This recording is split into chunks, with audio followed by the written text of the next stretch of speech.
Gen Z ini kan sering depresi, stres, butuh healing. Healingnya sholat. Betul? Apa kata Nabi Shallallahu Alaihi Wasallam? Ju'ilat qurratu aini fis sholat. Tuhan menjadikan healing, Tuhan menjadikan sholat itu sebagai healing buatku. Jadi healing itu bukan kongko, healing itu bukan nongkrong, healing itu bukan pacaran, healing itu sholat, curhat sama Allah. Ini healing curhatnya sama teman, besoknya kamu digibahin sama teman, benar? Yang kedua, yang terakhir sebelum tanya jawab, bebas nanti mau nanya apa aja. Hormati orang tua. Apa? Hormati orang tua. Orang tua ada dua. Ada orang tua nasab, ada orang tua sabab. Orang tua nasab nama ayah dan ibu di rumah. Orang tua sabab, kenapa disebut sabab? Sebab dia kamu jadi pinter, sebab dia kamu jadi sukses, sebab dia kamu jadi bagus, sebab dia kamu jadi baik. Siapa orang tua kamu? Nih, Dewan Guru yang mengajarkan kamu, kamu juga harus hormati. Inilah pintu keberkahannya. Juga jangan sampai sama guru hormat, tapi sama orang tua nggak hormat di rumah. Sama orang tuanya salim bolak-balik, wah, sama guru nggak hormat. Atau sama gurunya salim bolak-balik, sama orang tuanya nggak hormat. Mohon maaf, punten. Tadi Ustadz baca berita di Makassar ada anak yang ngebacok ibunya. Baca nggak? Tuh, berarti dia update banget nih Bu, luar biasa. Ya, ada anak di Makassar ngebacok orang ibunya ya? Gara-gara apa? Disuruh bersih-bersih rumah. Aduh. Kalah sama anak 90-an. Ya, anak 70-an, 80-an mungkin ya. Disuruh ngebersihin rumah, dia kesel nggak mau, dia bacok ibunya. Itu penyakit. Jangan-jangan anaknya kena sabu-sabu kali itu. Kok bisa kayak begitu tuh? Dah, gitu aja. Mudah-mudahan bermanfaat. Nanti kita lanjut di sesi tanya jawab sama Loli dan Del. Bukan ya. Mudah-mudahan bermanfaat. Assalamualaikum warahmatullahi wabarakatuh. Ayo lanjut teman-teman. Sorry ya, bercanda. Baik, selanjutnya kita masuk ke sesi tanya jawab. Kepada Bapak Ibu Guru dan teman-teman, jika ada yang ingin bertanya, dipersilakan.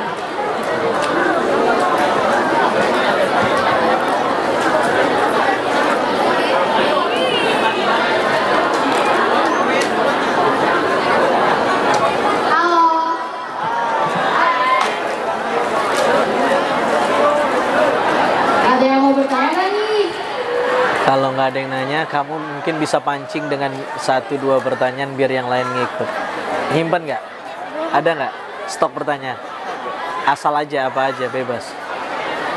Tanya lagi, kalau nggak ada kamu yang nanya.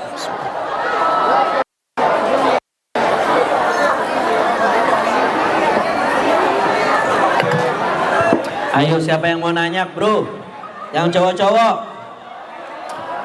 Itu yang pakai peci, Mbak. Boleh dioper mic-nya dari Nia. Mana Nia tadi? Mic-nya di mana? Iya, kasih. Angkat tangan Mas. Nah, kasih mic-nya teman-teman.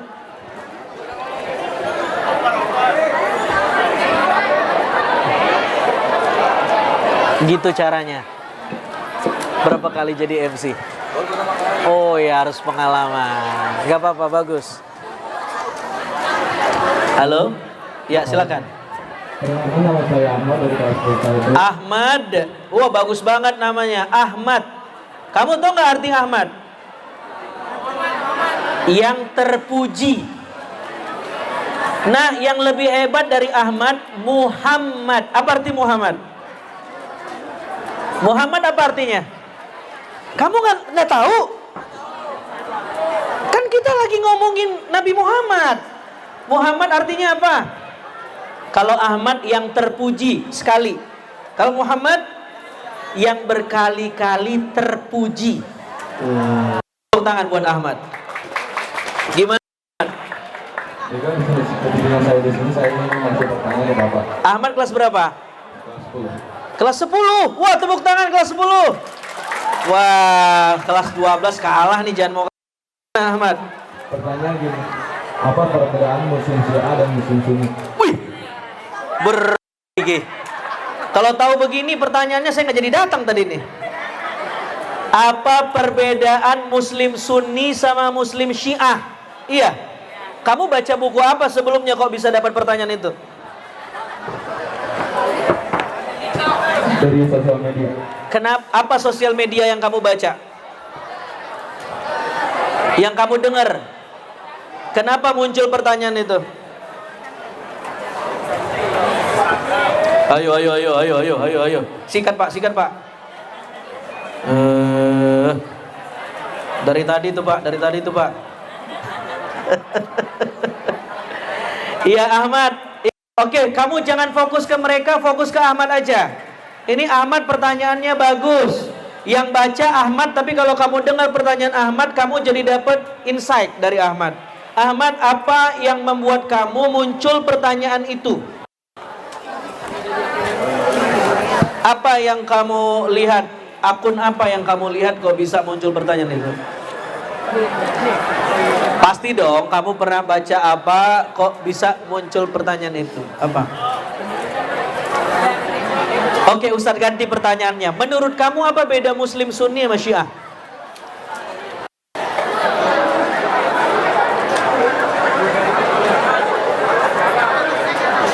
Atau ada yang bisa jawab pertanyaan Ahmad? Hah? Silakan chat GPT, boleh?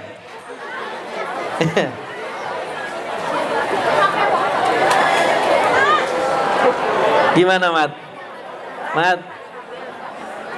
Ya, oke, boleh. Duduk, aplaus, tepuk tangan buat Ahmad. Jadi Muslim ada Sunni, ada Syiah. Jadi jadi Sunni, saya mau jelasin gimana ya, anak-anak SMA lagi nih. Jadi Sunni dan Syiah itu adalah salah satu mazhab teologi dalam Islam. Waduh, teologi apalagi tuh? Semacam makanan apa ya? Kamu cari sendiri aja deh.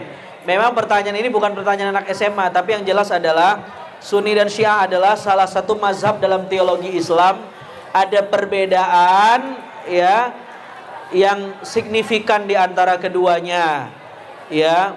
Salah satunya Syiah berpendapat, Syiah juga terbagi banyak. Ada Syiah yang moderat, ada Syiah yang ekstrim. Syiah yang ekstrim berkata Jibril salah address ngasih wahyu. Harusnya bukan ke Nabi Muhammad, tapi ke Ali bin Abi Thalib. Ngawur nggak? Ngaco nggak? Ngaco. Tapi ini Syiah yang ekstrim. Ada juga Syiah yang sangat dekat dengan Sunni. Sunni itu siapa? Sunni itu adalah kita yang kita meyakini bahwa Nabi terakhir adalah Nabi Muhammad. Pemimpin setelah Nabi Muhammad adalah Abu Bakar Siddiq, ya, dan seterusnya dan seterusnya. Itu singkatnya itu, ya, singkatnya semacam itu. Jadi kita ini namanya Muslim Ahlus Sunnah wal Jamaah. Apa itu? Mungkin anak Gen Z nggak tahu. Itu apa, Ustadz? Ahlus Sunnah wal Jamaah itu apa? Ahlus Sunnah wal Jamaah itu ya tadi Sunni. Nama lainnya Sunni. 1, 2, 3. Ahlus Sunnah wal Jamaah. Maksudnya adalah orang-orang yang pemahamannya itu mengikuti Nabi, mengikuti sahabat, dan mengikuti para ulama, dan mengikuti ijma dan qiyas. Itu Ahlus Sunnah wal Jamaah. Ya. Nah, itu teman-teman. Ya, Ahmad, mana Ahmad? Nanti Ahmad ngaji lagi ya, Ahmad. Pasti nggak akan tiris jawabannya. Karena ini pertanyaan bukan untuk banyak orang. Oke, tepuk tangan buat Ahmad sekali lagi. Ada pertanyaan yang lain? Yang cewek-cewek kelas 11, kelas 10 udah, kelas 11, kelas 12 mana? Ada pertanyaan? Mangga. Atau dari guru-guru barangkali bukan pertanyaan atau mungkin sharing. Mana tahu saya dapat ilmu juga. Ya, silakan bro-bro yang di belakang ada pertanyaan? Nah, itu dari mbaknya yang perempuan.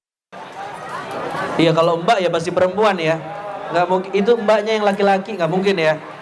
Ya, itu mbaknya.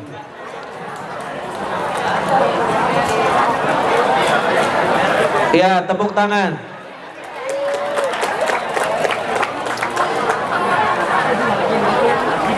Iya, bagus sekali pertanyaannya. Belum. Belum. Assalamualaikum warahmatullahi Salam. wabarakatuh. Kelas berapa? Perkenalkan, nama saya Aca dari kelas 11. Aca dari kelas 11. Iya. Tepuk tangan buat Aca. Kelas 11 udah penjurusan belum ya ibu-ibu ya? Sudah. Jurusan apa Aca? Yang bagian sains. Science. Wah, keren sekali. Gimana Aca? Kenapa sih kita harus jadi Rasulullah itu buat model pendidik, buat menjadi pribadi muslim kafah? Kenapa sih? Rasulullah, kita harus jadi Rasulullah itu sebagai model pendidik untuk mencapai muslim kafah. Iya, bagus sekali pertanyaannya. Sebenarnya Nabi tidak hanya jadi model dalam bidang pendidikan, tapi dalam banyak hal Nabi kamu bisa jadikan contoh, kamu bisa copy paste pribadi Nabi Shallallahu Alaihi Wasallam, karakter Nabi SAW. Sekarang kita lihat Nabi sebagai pemimpin. Satu ketika Nabi hijrah kehabisan air, ya, perjalanan dari Gua Thur ke Yasrib Madinah, singgah ke rumah salah seseorang namanya Ummu Ma'bad. Lalu kemudian Nabi tanya, Ummu Ma'bad, kamu punya kambing yang bisa diperah nggak susunya? Kami butuh minum. Kata Ummu Ma'bad, nggak ada airnya. Tapi kalau kamu mau perah silahkan ya Rasul. Nah, Nabi dengan mukjizatnya, dia perah susu yang kering, dia perah kambing yang kurus, ya, tapi tiba-tiba keluar susu yang banyak. Lalu setelah dapat susu, harusnya siapa yang minum duluan? Hah? Harusnya Nabi dong, ya kan? Tetapi Nabi memberi ke Abu Bakar dulu minum. Abu Bakar ini partnernya Nabi waktu perjalanan hijrah. Abu Bakar dulu dikasih Ummu Ma'bad, dikasih, baru Nabi terakhir minum sisanya. Apa pelajaran yang kamu bisa ambil dalam hal pemimpin? Yang penting rakyatnya dulu, yang penting warganya dulu, yang penting bawahannya dulu. Kalau pemimpin mah gampang, yang penting yang di bawahnya kelar. Itu Nabi sebagai pemimpin. Nabi sebagai pendidik, coba lihat. Sebelum pendidik, Nabi sebagai panglima perang. Setiap Nabi berjihad, apa Nabi bilang? Tidak boleh membunuh anak-anak, tidak boleh membunuh wanita, tidak boleh menghancurkan ranting pohon, tidak boleh merusak rumah ibadah, tidak boleh merusak fasilitas umum. Coba. Tidak boleh membunuh orang yang sudah tua yang tidak bisa ikut berjihad. Itu ajaran siapa itu? Nabi Sallallahu Alaihi Wasallam. Coba lihat Israel, semuanya dibunuh, anak-anak juga dibunuh. Jadi sampai berperang pun Nabi bisa dijadikan contoh. Ya. Nah sekarang soal pendidik, Nabi itu ya kalau mendidik ala qadri ukulihim, sesuai dengan kapasitas siswanya. Satu ketika ada anak kecil namanya Abu Umair bermain-main burung. Lalu Nabi nanya, ya Aba Umair, ma fa'altan nughair? Wahai Abu Umair, ya, apa kabar burung kamu yang kamu main-mainin itu? Tuh lihat, Nabi bertanya soal hobi si anak ini, soal burung. Nabi nggak jelaskan rukun Islam ada 5, nggak.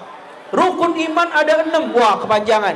Nabi nanya, gimana kabar burung kamu? Ini, jadi Nabi itu dalam mendidik, ya, selalu menyesuaikan dengan siapa teman bicaranya. teman ngobrolnya. Dan Nabi tidak pernah ngebully muridnya, sahabatnya. Kamu bodoh, nggak pernah. Kamu gagal, nggak pernah. Tidak pernah. Jadi Nabi bukan hanya dijadikan contoh dalam pendidikan, tapi dalam banyak aspek. Silakan yang terakhir kalau ada pertanyaan. Iya, yang perempuan. Silakan, mic-nya. Mic. Lagi yang mau bertanya? Iya, mic-nya kenapa diantar lagi? Iya, silakan.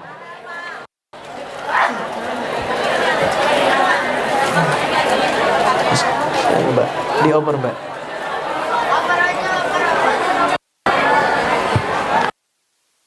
Bantu, Mas. Ya, dioper. Bagus pertanyaannya nih.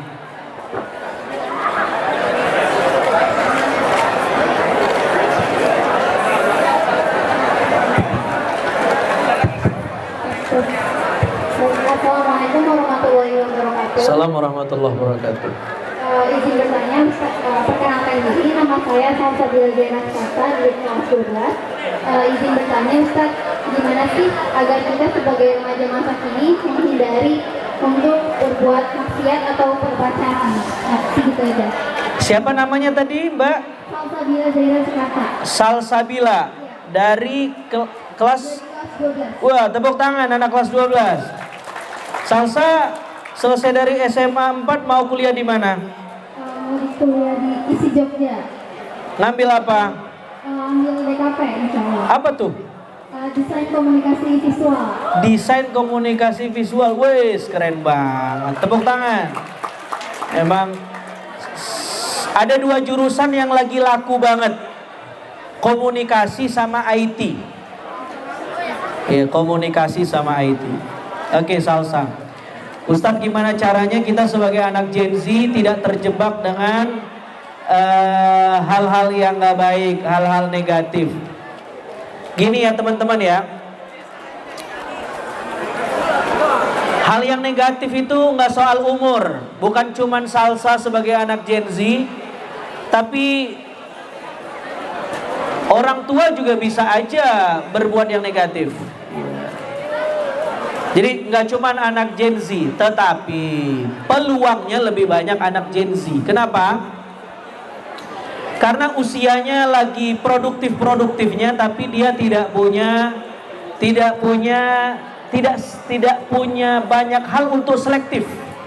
Ya. Ini baik atau buruk, ini mencelakakan atau tidak mencelakakan, karena lagi masa pencarian. Nah, apa tipsnya biar Salsa dan teman-teman terhindar dari hal yang negatif? Iya, Salsa kan? Iya, ini tipsnya satu. Kamu harus punya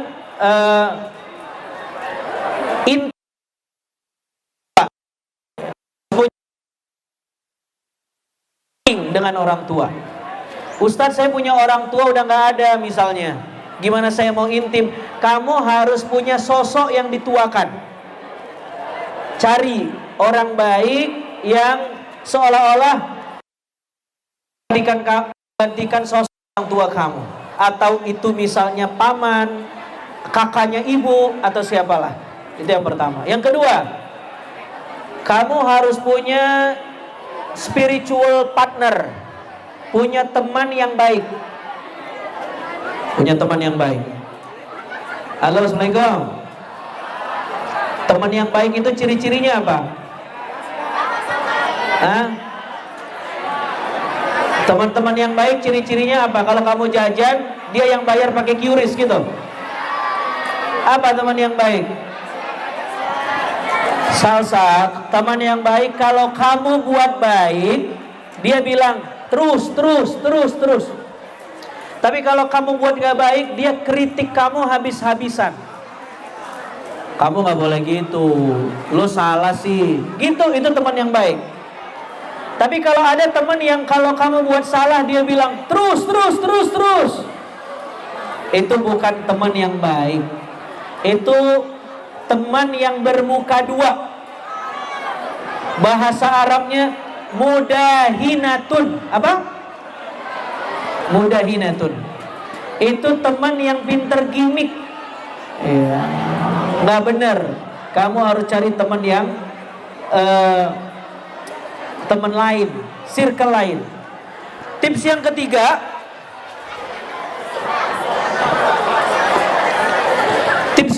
biar kamu jadi orang yang tetap baik, nggak jadi negatif, kamu harus punya haters. Punya apa? Haters. Apa tuh haters? Orang yang benci dengan kamu. Loh kok bisa Ustadz? Gini, orang cerdas itu adalah orang yang memanfaatkan kritikan orang dan kebencian orang untuk memperbaiki dirinya. Kalau kamu baper dengan orang yang hater sama kamu, kamu salah. Kalau kamu sewa konsultan, bayarnya mahal. Ada orang yang kritik kamu gratis, free. Kamu cukup dengarkan, kalau benar kamu rubah diri kamu apa yang dia kritik. Jadi harus punya haters. Ya, haters jangan dimusuhin.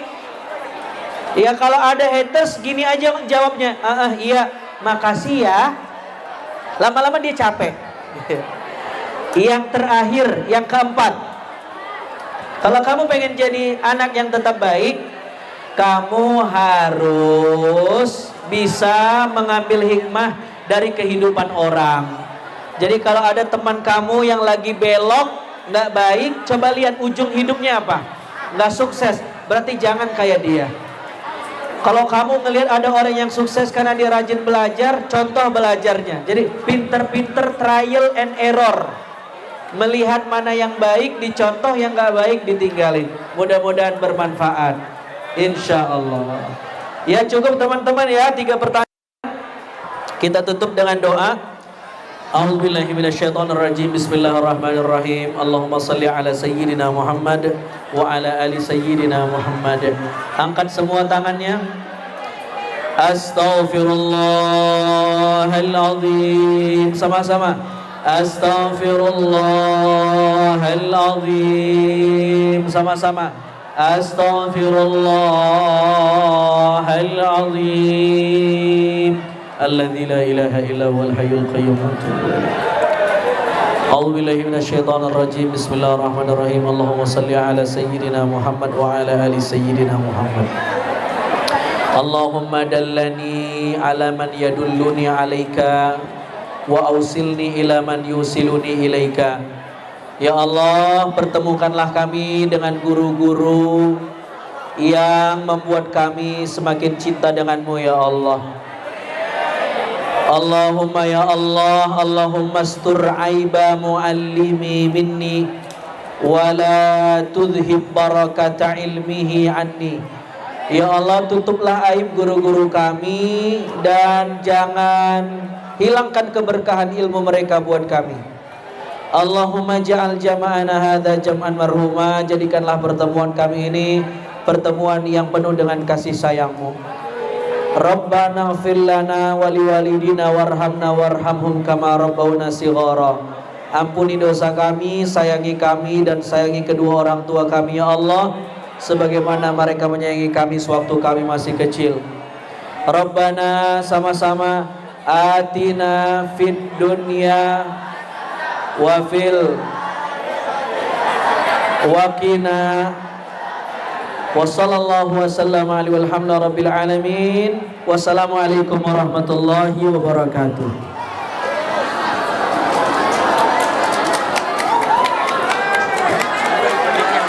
Ya, silakan. Alhamdulillahirrahmanirrahim. Dengan ini acara peringatan Maulid Muhammad SAW telah selesai. Kami atas panitia mohon maaf apabila terdapat kekurangan dalam penyelenggaraan. Semoga apa yang telah kita lakukan hari ini menjadi amal ibadah yang diterima oleh Allah Subhanahu wa taala. Amin. Akhirul kalam. Wassalamualaikum warahmatullahi wabarakatuh. Waalaikumsalam warahmatullahi wabarakatuh.